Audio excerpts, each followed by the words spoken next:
We are here at Driveline. They're a mechanic place, and this is Mike, the owner. He's going to give us a tour. See, they got some snacks, so that's always good. We're here with Great Plains. So a lot of our light duty stuff comes in here. If anybody wants to help themselves with some cheese and crackers, one of the guys at the shop here decided he'd make them for you. But you guys come on around this side and I'll give you a couple demonstrations of the torque and the disasters that we see. This is some of your like G&G product out of Omaha. As you can see, it's not really tends to twist. We don't sell any G&G stuff unless we have to. This is just a typical automotive shaft where the tube is actually just twisted up, just just too much torque for what it is. This is actually off of a gravel truck, and you can see the catastrophic failure. And I wouldn't want to be anywhere close to this when it failed, because I'm sure their shrapnel came off every different direction of that. This is kind of a light duty Ford deal there, where I don't agree with their design, and that's why it's here. But a lot of things are going more to these constant velocity style joints now. This is actually a rigid joint here. So they'll run like either 6 or 8 balls in them. So it's called a Rapenzage joint, and it'll actually rotate like that. So it's nice, smooth transition. The rigid side always seems to give us failures.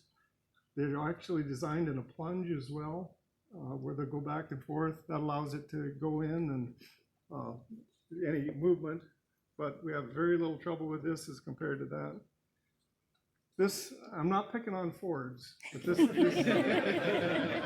is another thing that's been going on for a number of years now. Anybody's got a half-ton Ford pickup with a hanger bearing, this is what you're going to be facing. That hanger bearing is non-serviceable. If you look at it, what year? I can't even tell you what year it started. It's way too long ago. But what they do, they press this yoke through the hanger bearing into this solid hub, weld it on the inside, and then they fusion weld the tube. So there's absolutely no way to do anything with it.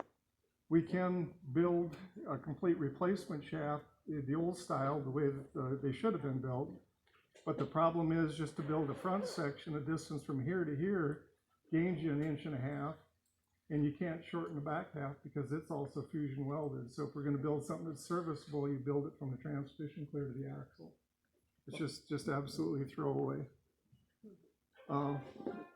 Now, Neapco, who used to be the company that would come to us in the aftermarket and say, what can we do for you? We would say, we need something to replace this. Well, they're now Chinese owned, and they're the ones that are building it now. Is that good? It's not good. It's not good. This is actually a Neapco part that's built here. Again, this is for like a 1-ton Dodge, newer Dodge 2016 and newer probably. Again, everything's fusion welded. None of these parts are serviceable, or you can't buy anything other than a complete assembly.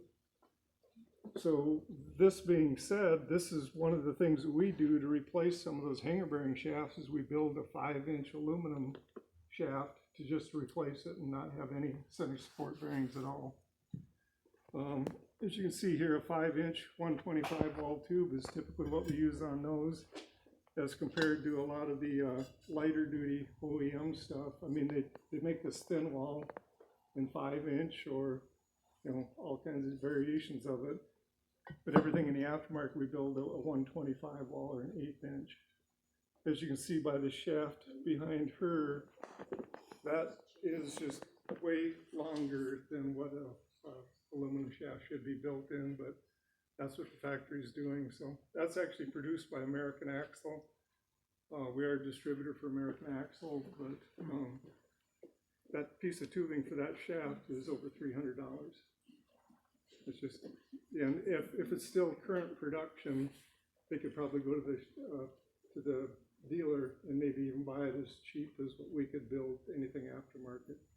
But once it becomes a warehouse item, then it's another problem. Then, the price will go up.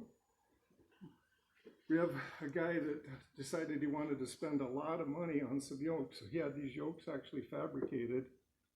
I think they cost him about $300 a piece, because we have constant failures with these ears on his pulling, his high performance Duramaxes.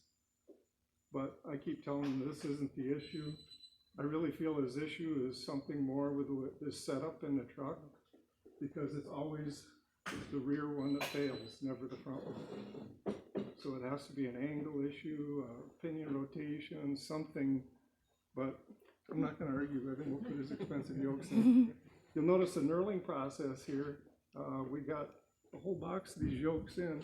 They were all out of spec. They would just drop into the tube. So we sent them back to them, and that was their fix for it, to try to knurl them. This is some of the weird stuff we get into too. Honda Goldwing trike. This is a factory shaft out of a Honda Goldwing. It's I'm sure gear driven, but somebody makes a trike out of it, so they put this on the end of it. As you can see, they had a little failure here. So I just had them go find a factory trike, or a factory Goldwing shaft, and then we're just going to modify this to make it work. So, any questions on any of this? So what caused this failure, did they tell you? I think it's just stress over time, an overloaded truck, It was on a gravel truck, and see, I would not have wanted to be anywhere close to that when it happened. Dumping the clutch too hard. Yeah, that is more over time, I think, it probably just kept working and started cracking, and then just finally exploded. Stress point. So I can take you through the shop a little bit here. We can show you some of the processes we use.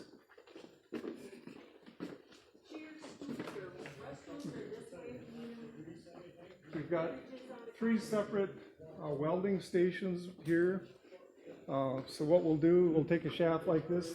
This shaft here is specially built for a Jeep that has a real short wheelbase and a lot of lift in it. So what I've done, we've actually built a constant velocity